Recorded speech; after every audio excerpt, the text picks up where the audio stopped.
얼굴 보고 싶지 않으셨어요? 네, 연휴 동안 잘 지내신 것 같아 감사하고요. 따라서 한번 해보겠습니다. 이 작은 자 중에 하나. 저는 오늘 말씀을 생각하면서 이 작은 자 중에 하나라고 하는 제목을 정한 이유는 작은 자 중에 소리가 계속 나는 거예요. 음악 소리가. 예, 끝났습니다. 작은 자 중에 하나니까 보통 우리는 작다 그러면 일단 무시하거나 관심을 갖지 않을 수도 있죠. 근데 그 작은 자 중에서 또 하나라고 하니까 이게 관심이 아주 맨 끝에 있는 것처럼 여겨지잖아요. 오늘 작은 자 중에 하나, 이 말씀은 작은 자 중에 하나라도 소홀하게 여기지 않으시는 하나님의 사랑, 작은 자 중에 하나라도 가볍게 여기지 않으시고, 작다고 무시하지 않고 작은 것 중에 하나라고 그냥 지나치지 않는 그런 하나님의 사랑을 우리에게 말씀하고 있는 거예요. 오늘 본문에 나오게 된 배경을 보면 제자들이 예수님 앞에 나와서 천국에서는 누가 큽니까? 이렇게 질문했어요. 천국에서는 누가 큽니까? 그러니까 예수님이 이 천국에서 누가 크냐는 대답에 예수님이 이제 말씀을 시작하세요. 제자들의 관심이 어디에 있었다는 거예요? 누가 크냐는 데 있었다는 거예요. 혹시 교회 나와가지고 누가 크지? 키 큰 걸로 하면 신장로님이 제일 크죠. 예. 그래 학생 중에 승률이가 아마 제일 큰 것 같고. 근데 누가 크냐 할 때에 크다는 것은 내 마음속에 말하지 않지만 무의식 쪽에 누가 크지? 저 사람이 1번인가? 그럼 나는 몇 번이지? 이런 생각을 가질 수 있는 거예요. 근데 이 누가 크냐는 이런 관심은 사실 하나님의 나라의 관심은 아니에요. 하나님의 나라는 누가 크냐에 관심이 없어요. 누가 크냐의 관심은 세상 사람들이 사는 삶의 방법이고 세상 사람들이 흔히 가지고 있는 그러한 생각이라는 거예요. 근데 제자들의 마음속에 왜 이런 생각이 있었는가 보면 이런 일이 있기 전에 항상 예수님은 12명의 제자를 선택해서 뽑은 다음에 어디를 가실 때마다 꼭 세 사람이 등장을 해.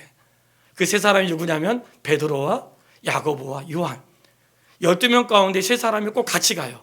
그 세 사람은 예수님이 기도할 때뿐만 아니라 17장의 변화산에서 변화되는 모습에도 12제자 가운데 세 사람은 직접 목격을 하고 나머지 제자들은 밑에서 헤매고 있는 장면이 나온단 말이죠. 그런데다가 성전세에 대한 이야기를 했더니 이 예수님이 베드로에게 물고기 잡아가지고 야 성전세 갖다 바쳐. 그러니까 꼭 그 일에 항상 누가 앞장섰냐면 베드로가 있고, 그 다른 제자들도 고백할 수 있지만 베드로의 고백이 성경에 기록된 걸 보면 혹시 베드로가 1번인가? 이런 생각을 가질 수도 있겠죠. 그럼 나는 몇 번이지? 이런 생각을 가질 수도 있는 거예요. 그 예수님이 예루살렘에 들어가실 때 이 야고보와 요한의 어머니 살로메가 우리 아들을 예수님 오른편에 왼편에 앉게 해달라고 하는 것도 그들이 어떤 위치를 생각했다는 거예요. 자, 그러면 이 타이밍에서 하나님의 교회에 서열이 있을까? 정답을 말씀드리면 교회에 서열은 없습니다. 네, 서열 없어요. 먼저 온 사람 서열 아닙니다.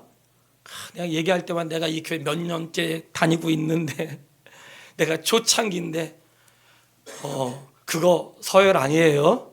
심지어 내가 예수 몇 년째 믿고 있는데 그거는 은혜죠. 그 긴 세월을 내가 긴 세월을 믿었다는 은혜죠. 막 늦게 예수 믿었다는 게 부끄러운 게 아니고, 아셨죠? 그거 계급장 아닙니다. 교회 목사고 장로고 집사고 계급장 아니에요. 교회에는 서열이 없어요. 다만 교회를 운영하기 위한 질서는 있죠. 그 질서는 하나님의 세우신 권위에 순종하는 것이지 그거를 우리는 서열이라고 말하지 않는다는 거예요. 근데 사람들의 마음속에 왜 누가 크냐고 할 때에 이 백성들의 마음속에는 항상 내가 배우고 경험했던 것들이 익숙해져 있는 거예요. 하나님의 교회는 세상의 다스리는 방법과 같지 않습니다. 그래서 하나님 나라가 왔을 때에 세상 나라와 다르다는 것을 끊임없이 주님이 말씀하시지만 제자들이 깨닫지 못한 거예요. 항상 깨닫지 못하니까 하나님 나라의 방법으로 사랑하거나 다스리지 않고 세상에서 배운 걸로, 익숙한 것으로. 그 중에 큰 피해가 두 가지가 있는데, 과거에 종교가 이 온 세상을 통치했던 그런 때가 있었는데, 그때는 그 당시에 세상을 통치하는 제도가 뭐였냐면 군주제도, 왕이 모든 걸 다스리는 제도가 있었어요. 그런 왕이 다스리는 제도 속에서 누가 발전했냐면 종교가 발전한 거죠. 그래가지고 당시 로마가 전 세계를 지배하고 있을 때 로마가 기독교를 국교로 정하면서 모든 세계가 국교가 이게 된 거예요.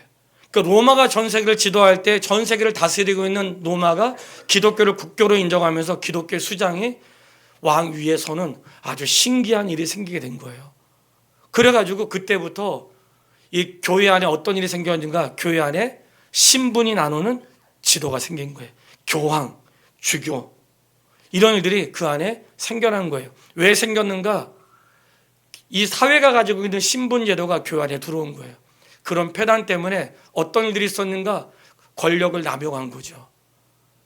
권력을 남용해가지고 너 성찬 금지, 막 남용하는 거. 그런 막 신부들뿐만 아니라 당시의 귀족들이 마치 거기에 성찬에 참여할 수 없다는 건 굉장히 자존심 상한 일이고 부끄러운 일이기 때문에 거기에 참여하지 않는 그러한 일들을 당하지 않기 위해서 얼마나 많이 애를 썼겠어요.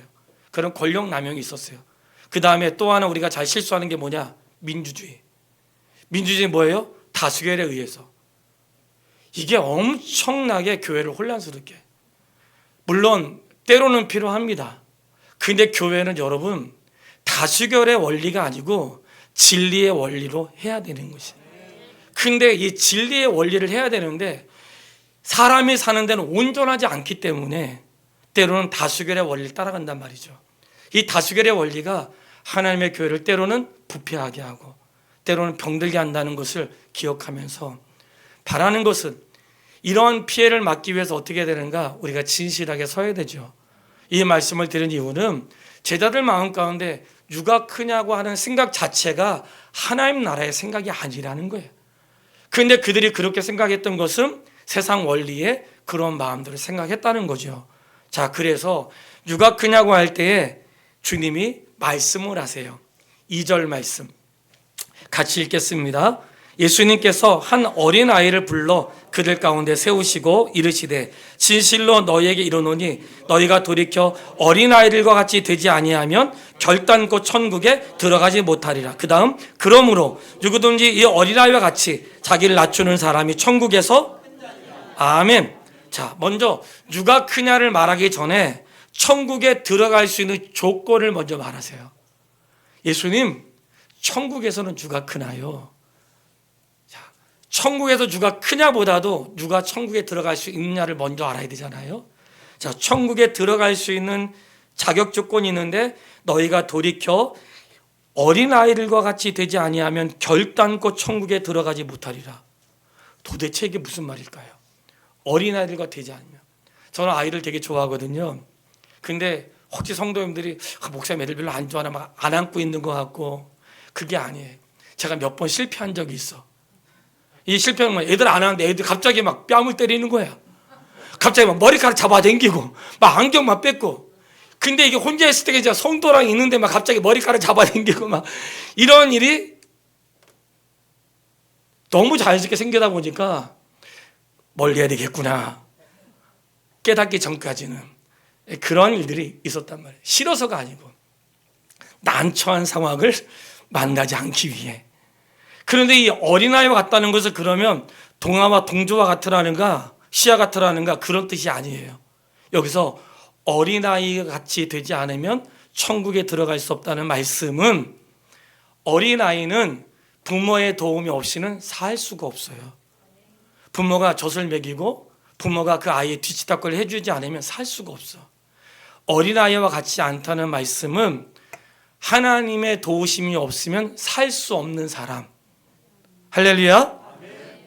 내 힘으로 사는 게 아니라 하나님의 도우심이 아니면 살 수 없는 사람을 어린아이와 같다고 말하는 거예요. 그러니까 오늘 성도는 내가 이래서 내가 뒤치다꺼리 할 수 있죠. 그렇게 하면서도 내 마음에 나는 하나님의 도우심이 아니면 살 수 없습니다. 이렇게 고백하는 사람은 어떤 아이 같은 사람이에요? 할렐루야.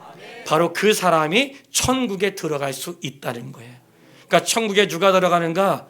예수님의 은혜가 아니면 나는 할 수 없어요 하는 사람이 천국에 들어가는. 그러니까 오늘 예수님의 말씀은 천국에서 누가 크냐를 말씀하기 전에 야 먼저 천국에 들어가지 못하는 사람이 있어. 천국에 크냐가 중요한 게 아니고 누가 천국에 들어갈 수 있느냐. 자, 천국에 들어갈 수 있다는 말은 들어갈 수 없는 자도 있다는 거죠. 자, 근데 천국에 들어갈 수 있는 조건이 뭐냐? 어린아이와 같아야 된다는 거예요. 이 말은 이 말하고 똑같은 거예요. 니고데모가 예수님께 찾아왔는데 예수님, 제가 어떻게 하면 영생을 얻을 수 있습니까? 사람이 거듭나지 않으면 하나님 나라에 들어갈 수 없느니라. 이 거듭났다는 표현이 바로 어린아이와 같은 표현으로 사용하신 거예요. 다시 태어나지 않으면. 그러니까 모든 성도는 예수 그리스도 안에서 다시 태어난 하나님의 사람이라는 것을 기억할 수 있게 되기를 바랍니다. 내가 먼저 태어나고 늦게 태어난 게 중요하지 않아요. 내가 그분 안에 태어났다는 게 중요한 거예요. 그러니까 내가 신앙생활 10년 하고 내가 연수대로 하고 모태신앙이라고 하고 모태신앙하는 사람들이 동일하게 하는 말이 있어요. 제가 못해가지고요. 모태신앙이 제가 못해서요. 이번에도 집회 끝나고 나왔는데 갑자기 어떤 청년은 아닌데 청년처럼 생긴 사람이 저를 찾아온 거예요. 기도원에서는 외부 강사가 누구랑 말 못하도록 나름대로 규정을 정해놨거든요. 근데 끝나고 막 가려고 했는데 이 청년이 쫓아나온 거예요. 그래서 제가 사실 기도원에서는 이게 이런 게 좀 금지가 돼 있는데 무슨 말이냐고 해서 밖에서 그냥 추운 데 서가지고 그러면 제가 모태신앙인데요. 지금 나이는 40살이고 그러면서 자기 이야기를 한 거예요. 목사님, 저도 기도하고 하는데 하나님 내 기도 안 들어주세요. 물론 때로는 우리가 구원에 대한 은혜도 알고 막 다 알아. 근데 우리 기도도 들어주시잖아요. 그런데 나는 얼마 전에 이혼을 했고 그리고 또 재혼을 하려고 했는데 뭐가 싫어서 틀어지고 그리고 제가 뭐 어떤 일 했는데 직장을 잘 다니고 있다가 고관절 수술해가지고 못 나가고 있는데 6개월만 회사에서 기회를 6개월 이상까지 취소를 받으니까 그냥 공고사직을 당했다는 거예요.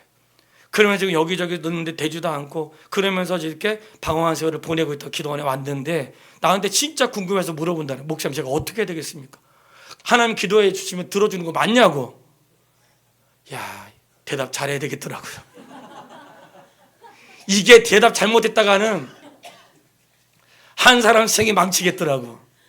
그래서 마침 제가 내일 오전 말씀이 천국 복음인데 형제님, 신앙생활하면서 가장 중요한 거는 내가 건강하고 건강하지 않고 성공하고 성공하지 않고 아프고 아프지 않고 가정이 건강하고 건강하지 않는 게 우선순위가 아니에요.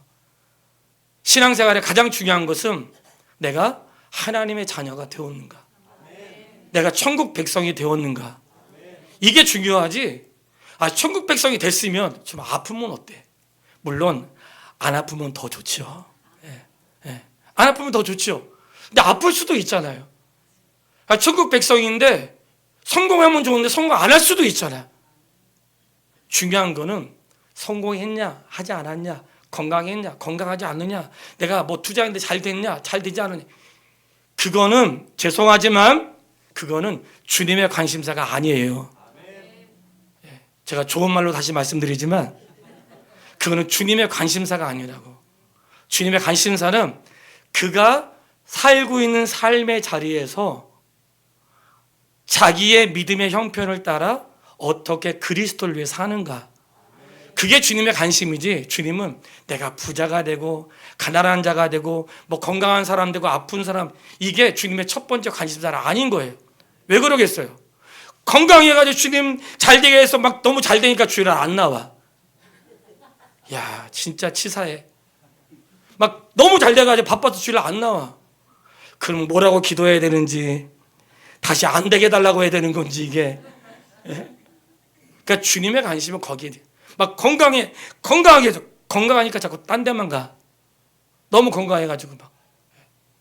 주님의 관심은 거기에 있지 않아요. 그 청년이 인생의 문제 고민할 때 충분히 이해한다고. 예수 믿으면서 그럴 수 있다고. 예수 믿는데 안 될 수도 있고 자존심 상할 때도 있고 기도했는데 안 될 때 있어요. 근데 그게 첫 번째가 아니라는 거예요. 첫 번째는 내가 구원받은 것인데, 예수님이 우리에게 하시려고 할 말씀 마태복음이 너무나 자세히 나와 있는데, 천국 복음, 주님이 우리에게 주려고 하는 건 하나님 나라의 복음을 주려고 한 것이지, 세상에서 잘 사는 법, 세상에서 형통하는 법, 세상에서 부끄럽지 않게 사는 법, 여러분 그거 아니에요. 그리고는 그 말을 하고 제가 기도해 드렸거든요. 다음날 집회 참석하고 가는 것까지 봤는데 마찬가지예요. 제자들은 큰 거에 관심이 있었는데 주님은 큰 거에 관심이 없으세요. 사실 저도 되게 자존심 상하고 그럴 때 있었어요. 왜냐하면 항상 목회자들이 모이면 야, 몇 명 모이냐? 야, 항상 물어봐. 요즘 몇 명 모이냐? 개척교회 할 때 그 대답하는 거 엄청 힘들었어요. 예. 아직 100명 안 돼요. 예. 아직 1000명 안 돼요. 몇 명 모이냐? 모이면 예배당이 있냐? 주차하는 몇 대 할 수 있냐? 사실 그거는 주님의 관심사가 아니었다는 거예요. 그냥 말씀을 깨달을수록 깨닫는 건 뭐냐면, 제자들도 모르는 게 누가 크냐? 이게 관심이 가진 거예요. 그러니까 나도 모르게 목사 중에서 누가 크냐? 예. 나도 모르는 사이에 내 안에 자리 잡을 수 있는 거죠. 우리 교회 중에 누가 크냐? 성도님, 다시 한번 좋은 대로 말씀드리지만, 누가 크냐는 주님의 관심사가 아니에요. 크다고 생각하는 것 자체가 이미 성경을 오해하고 있는 것이에요. 자, 주님이 어린아이와 같지 않으면 천국에 들어간 조건을 말씀하셨어요. 천국에 들어간 조건은 어린아이처럼 하나님의 도우심이 아니면 살 수 없는 사람. 우리 전부 다 그래서 여기 모인 사람인 거 맞죠? 네. 그럼 일단 천국의 조건이 완성된 거야. 그러면 그 다음 누가 크냐고 했잖아요. 누가 크냐고 했는데 그 다음 뭐라고 말씀해요? 누가 크냐 할 때에 그 크다는 그 이야기가 누구든지 이 어린아이와 같이 자기를 낮추는 사람이 천국에서 큰 자니라. 자, 자기를 낮추는 사람. 자기를 낮추는 사람이 큰 사람이래요. 자, 누가 큰 사람이에요? 자기를 낮추는 사람. 자, 이제 누가 큰 사람인지 알겠죠? 자, 우리 교회에서 누가 큰 사람인지 알겠죠? 잘난 척하는 사람은 큰 사람 아니야. 그냥 속으로 생각하세요. 아이고, 아직 멀었네. 속으로 얘기해야지 겉으로 얘기하면 안 돼. 그러니까 큰 사람은 자기를 낮추는 사람. 막 누가 뭐 엄청나게 멋있어도 주님의 은혜입니다. 그 사람이 큰 사람이에요. 제가 좀 뭐 할 줄 알아가지고요.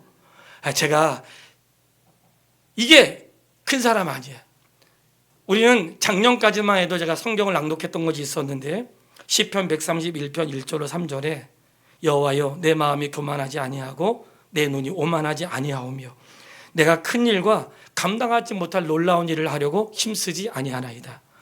실로 내가 내 영혼으로 고요하고 평온하게 하기를 젖된 아이가 그의 어머니 품에 있음 같게 하였나니 내 영혼이 젖된 아이와 같습니다.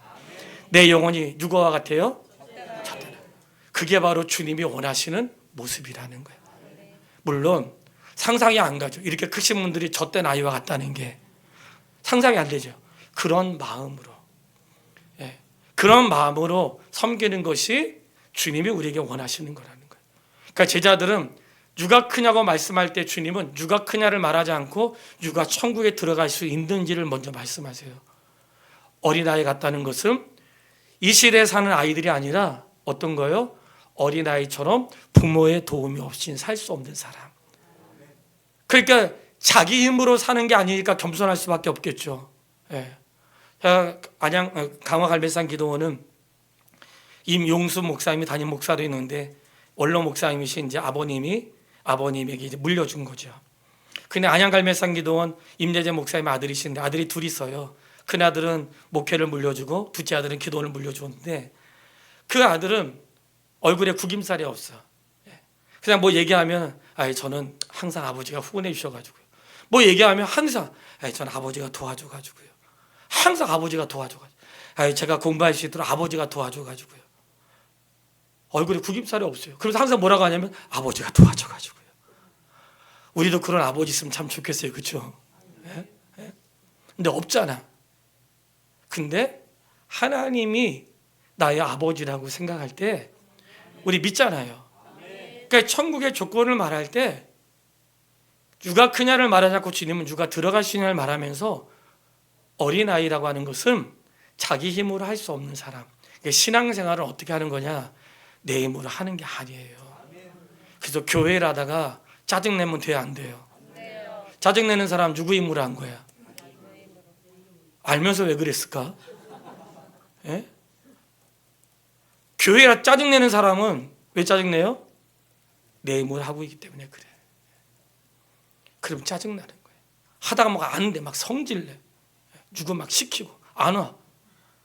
자기 힘으로 했기 때문에 그런 거예요. 저는 주일 하다가 안 되잖아요. 기다려요. 내가 할 수 있는 건 내가 하고. 예. 저 성도에게 늘 얘기하지만 말씀드려 놓고 무책임하게 있지 않고 그냥 제가 할 수 있는 만큼 해요. 예. 그냥 안 되면 기다리는 거예요. 아직 안 되나 보다. 주의 일은 그렇게 하는 거예요. 안 되면 되게 하라. 그렇게 하라고 했어, 하지 말라고 했어요. 그렇게 하지 말라. 안 되면 되게 하라. 이거는 주의 방법이 아니에요. 안 되면 주님이 이루실 때까지 기다리는 게 주의 뜻이에요. 예. 이해하셨죠? 자, 천국에 누가 크냐 했을 때 어린아이와 같이 자기를 낮추는 사람. 자, 우리가 모두 낮추는 사람 되기를 주님의 이름으로 축복합니다. 두 번째, 누가 큰 사람인가? 5절 말씀. 또 누구든지 내 이름으로 이런 어린아이 하나를 영접하면 곧 나를 영접함이니. 누구든지 내 이름으로, 예수님의 이름으로 이런 어린아이 하나를 영접하면, 이런 어린아이 하나는 누굴까요? 자, 이런 어린아이 하나라고 했으면, 이런 어린아이는 천국에 들어갈 자격을 갖추는 사람은 어린아이라고 했잖아요.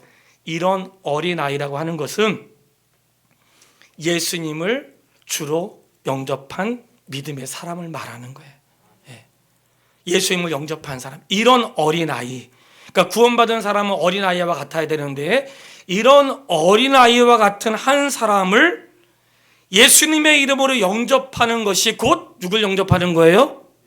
예수님을 영접하는 거예요. 옆에 있는 분 보세요. 옆에 있는 사람을 영접하는 것이 곧 누굴 영접하는 거예요? 앞으로 잘 할 거예요, 안 할 거예요? 옆 사람 영접하는 것이 곧 누굴 영접하는 거예요? 아니, 날 쳐다보지 말고 옆에 있는 분이니까. 그분을 영접하는 것이 곧 누굴 영접하는 거예요? 이렇게 얘기하겠습니다. 손잡고 예수님을 잘 영접하겠습니다.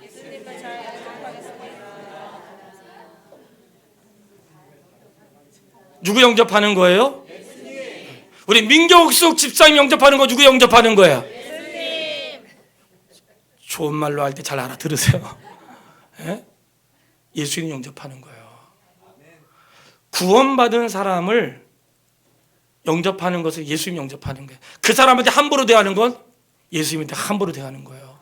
왜 그런지 아세요? 그가 구원받은 사람 안에 누가 계세요?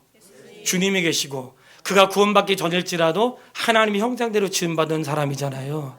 성경은 나이, 성별, 그리고 직분 이런 거를 따지지 않으세요. 어떻게 얘기하는가? 하나님이 사랑하시는 영혼. 참 우리의 부끄러움은 뭐냐면 아이들이 그러더라고. 목사님은 사람을 외모를 안 보시죠? 나도 봐. 사실 안 보려고 하는데 그냥 작동이 돼, 이게. 내가 보려고 하는 건 아니에요. 그냥 딱 보면 도움이 되는 사람인지, 막 작동이 돼. 그런데 예수 믿는 사람이, 이게 목사가 아니고 나를 영접하는 조건에 주님은 다른 걸 두지 않았어요. 예수님을 믿는 그 사람을, 그 사람이 교회에 도움이 되든지 교회에 도움이 안 되든지, 나에게 도움되지 나에게 도움 안 되든지, 나에게 늘 상처만 주든지 나를 힘들게 하든지 상관없이 그가 그리스도 예수를 믿은 사람이라면 그를 향해 마음을 다하는 것이 곧 누구에게 하는 거예요? 예수님께 하는 거예요. 여러분, 한 사람을 대할 때 예수님을 대하듯이 하세요. 줄 서 있는데 저기 뒤로 가서 쓰라고 하지 말고, 밥 먹을 때 막 짜증내지 말고, 이런 만찬 누가 만들었냐고 다 예수님한테 하는 거야. 그러니까 우리가 이렇게 볼 때, 구원받은 사람에게 하는 것이 곧 예수님께 하는 것이구나. 그래서 제가 선교사님들을 오시면 최선을 다하려고 하는 것은 그것이 곧 주님께 하는 거기 때문에 그런 거예요. 그 교회 성도가 올 때 성도님, 물론 재정부에서 그렇게 하지만 성도를 11조 순으로 생각하지 않아요. 예? 건강한 수로 생각하지 않아. 어떤 뭐 사이비 단체는 노인들은 전도하지 말고 젊은 사람만 전도하라 그랬다면서요. 그분들이 우리 교회 오면 좋겠네. 예? 주님은 그런 걸 따지는 분이 아니란 말이죠. 예? 주님의 가치는 그 사람의 젊음과 연봉이 어떻게 되는가, 일을 할 수 있는가. 여러분, 주님에게 부족한 게 뭐가 있습니까? 그건 다 우리 생각인 거예요. 우리 교회를 유지하기 위해서, 뭐 하기 위해서. 어떻게 하든지 교회는 돌아가게 돼 있어요. 예. 우리의 시선은 거기에 머물러 있으면 안 돼요. 우리 시선은 예수 그리스도를 믿는 모든 자를 영접하는 것이 곧 주님을 영접하는 것이고, 심지어 마태복음 10장 42절에는 물 한 그릇이라도, 냉수 한 그릇이라도 예수님의 이름으로 대접하면 그 상을 잃지 않겠대요. 냉수 한 그릇 떠다 줘도 정성을 다해서 떠다 주시기를 바라요. 자, 다음 누가 천국에서 큰 자인가 6절 말씀 읽겠습니다. 누구든지 나를 믿는 이 작은 자 중 하나를 실족하게 하면 차라리 연자 맷돌이 그 목에 달려서 깊은 바다에 빠뜨려지는 것이 나으니라. 자, 한 사람이라도 실족하지 않게 하는 건데, 실족하지 않게 하는 자가 천국에서 큰 자래요. 아멘.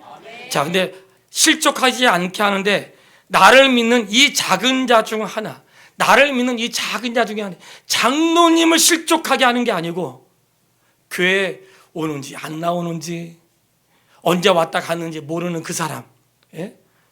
마치 존재감이 없이 여기는 그 사람일지라도 그 사람에게 실족하지 않도록 하는 사람, 어린아이라 할지라도 실족하지 않게 하는 사람, 이 사람이 천국에서 큰 자라는 거예요.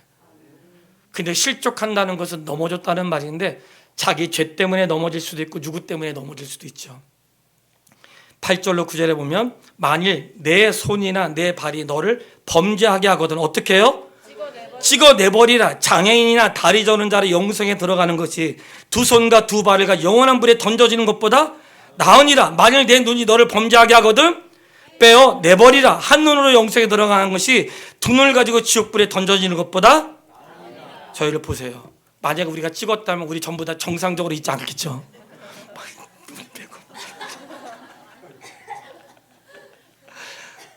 저는 서 있을 수도 없어요. 너희가 만약에 하면 찍어버리라는 게 왜 그렇게 돼요? 실제 찍으면 우리 중에 딱 보면 이 사람 발로 잘못했구나. 이거 눈 잘못했네. 알겠죠? 이거 손가락 잘못 써가지고. 발가락. 다만하지 않잖아요? 찍어버리라 이 말씀은 저는 이런 뜻으로 받았어요. 너의 삶에 부끄러운 일이 있어도, 사람들에게 말하기 싫은 창피한 일이 만나도, 야 어떻게 목사가 그럴 수 있어? 그런 일이 있어도, 어떻게 성도도 아니야, 그런 일을 만나도 주님 앞에 있으라는 거예요. 찍어버리라는 게 아니다. 내 삶에 엄청나게 부끄러운 일을 만나도 구원받는 게 중요하지, 그까짓 것처럼 뭐 말하는 게 뭐 중요하겠어요. 오후에 이제 관계된 거라 오후에 말씀드리겠지만, 오후에 안 나오는 사람이 꼭 있으니까. 사람들 얘기하는데, 사람들 판단하는데, 어느 누구도 인생에 대한 판단을 사람에게 맡기지 않았다는 거예요. 목사에게도 맡기지 않았다는 거예요. 사람의 보편적으로 판단할 때는 보통은 세 가지 방법인데, 하나는 스스로가 자기를 판단하고, 다른 사람이 나를 판단하고, 하나님 판단하신 건데, 내가 나를 판단하고 다른 사람 나를 판단하는 데는 자기 주관적인 그런 생각이 들어가지 않을 수가 없어요. 가장 바르게 판단하시는 분 누군가? 하나님밖에 없어요. 그래서 하나님 아무도 판단하지 말라는 거야.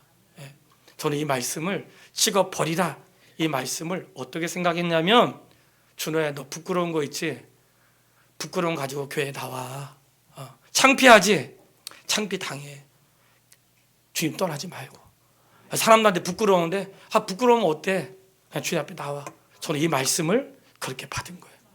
성도님, 살면서 우리가 드러나지 않아서 그렇지 얼마나 부끄러운 게 우리 안에 많아요.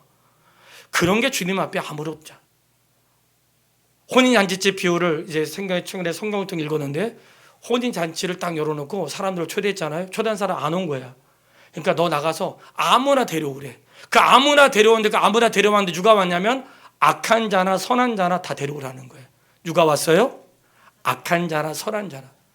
그 사람이 악하게 살았고 선하게 살았고는 주님 앞에 아무것도 문제가 되지 않아요. 다만 무엇이 문제됐는가? 예복을 입지 않은 사람. 예복이 뭐예요? 그리스도의 의를 입지 않은 사람. 주님의 관심은 너가 어떻게 살았든지, 악하게 살았든지, 너가 착하게 살았든지, 착하게 사는 걸로 천국 가는 거 아니고 악하게 살았다고 지옥 가는 거 아닌데 조건을 하는 거예요. 내가 아무리 악하게 살았어도 그리스도로 옷 입은 사람, 그 사람은 천국의 조건이 되는 거예요. 아무리 착하게 살았어도 그리스도 옷 입지 않으면 아무것도 아닌 거예요. 그런데 어찌 우리가 어떻게 장로가 그럴 수 있냐, 권사가 그럴 수 있냐, 목사가 그럴 수 있냐, 신앙생활 그 정도 됐으면 됐지, 어떻게 말할 수 있냐는 거야. 그런 자격이 우리에게 있다 없다? 분명히 없다고 했어요. 누가 얘기하거든 저한테 말씀하세요. 없어. 없는 거예요. 어느 누구도 말할 수 없는 거. 그거는 조건이 아니에요.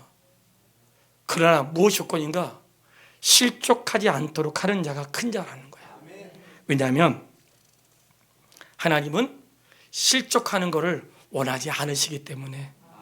여러분, 이 말씀을 이렇게 받아야 돼요. 잘 들어보세요. 예수님은 심지어 하나님을 경외하지 않는 자들에게조차도 실족시키지 않았어요. 이게 뭐냐면 성전세에 대한 말씀이 나올 때 본문 앞에 17장 27절에 보면, 왜 너희 선생님 왜 세금 안 내냐? 그럴 때 17장 27절에 보면, 그러나 우리가 그들이 실족하지 않게 하기 위하여 너 고기 잡아가지고 세금 내. 주님은 그렇게 하지 않을 자격이 있지만 그 주님을 모르는 사람들 실족시키지 않기 위해서 나는 그럴 자격이 없지만 그들을 위해서 한다는 거예요. 할렐루야. 여러분, 이게 뭐겠어요? 나는 화끈해, 나는 뒤끝이 없어. 나는 뒤끝이 없지만 그 사람은 있잖아요. 잘 들어보세요. 대화의 초점은 내가 아니고 받는 사람이라고. 내가 어떤 일 행할 때 나는 괜찮아, 받는 사람은 안 그렇다니까요. 그러니까 대화의 중심은 내가 아니고 그 사람이어야 하는 거예요. 나는 성격이 화끈해, 그 사람은 화끈하지가 않다고. 나는 뒤끝이 없어, 그 사람은 그렇지가 않아요. 예수님이 그럴 자격이 있음에도 불구하고 그 사람을 위해서 세금을 내는 거예요. 뭐 목회자 세금 내야 되나 내지 말아야 되나 싸울 거 없는 거예요. 우리 안 해도 되지만 그들을 위해서 하는 거예요.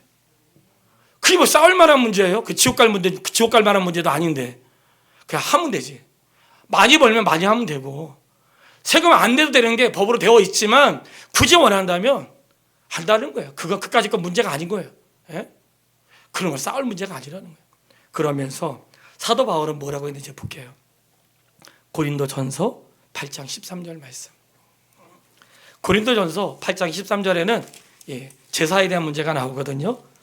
고린도전서 8장 13절. 그러므로 만일 음식이 내 형제를 실족하게 한다면 나는 영원히 고기를 먹지 아니하여 내 형제를 실족하지 않게.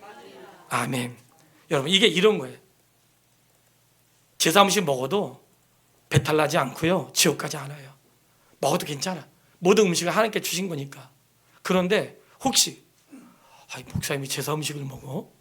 혹시 그럴 만한 사람 옆에 있다면 나는 아무렇지도 않지만 그 사람을 위해서 하지 않겠다는 거예요. 이해되시죠? 이 바울의 고백은 뭐냐면, 나는 떳떳해. 먹고 안 먹고 나에게 문제가 되지 않아. 여러분, 술, 담배는 사실 문제가 되지 않습니다. 술, 담배는 구원의 문제가 아니에요. 일단 마음 편안하시죠? 자, 얼굴 표정이, 내가 얼굴 봤어 지금. 와, 다행이다. 막 그런 표정인 거야 지금. 술, 담배는 구원의 문제가 아니에요. 다만 어디의 문제인가? 목사님이, 여러분, 목사님이 몰래 술 마신다고 생각해 보세요. 모르겠어, 어떻게 생각할지. 우리 목사님 절대로 그런 분 아니라고 생각할지, 아니면 몰래 할지도 모르겠다고 생각할지 모르겠어. 근데 그건 구원의 문제가 아니야. 그렇지만 어떻게 목사님 저럴 수 있어? 라고 하는 자 누가 있다면 죄가 되지 않지만 그 사람을 위해서 하지 않겠다는 것이 바울의 고백이에요. 왜 그런 생각을 했을까요? 하나라도 잃어버리는 것이 하나님의 뜻이 아니기 때문에. 여러분, 신앙생활 그렇게 하는 게 맞아요. 나는 부끄럽지 않아. 나는 할 수 있어. 근데 혹시 내가 이렇게 함을 통해 누가 실족하면 안 되니까 그 사람을 위해서 하지 않는다는 거예요. 심지어는 실족한 사람을 향해서 바울이 어떤 고백이 있었냐면 고린도 후서 11장 29절에 보면 누가 약하면 내가 약하지 아니하며 누가 실족하게 되면 내가 애타지 아니하더냐. 우리 한번 고백해 볼까요? 누가 실족하게 되면 내가 애타지 아니하더냐. 여러분, 우리가 다 같은 마음이라 생각해요.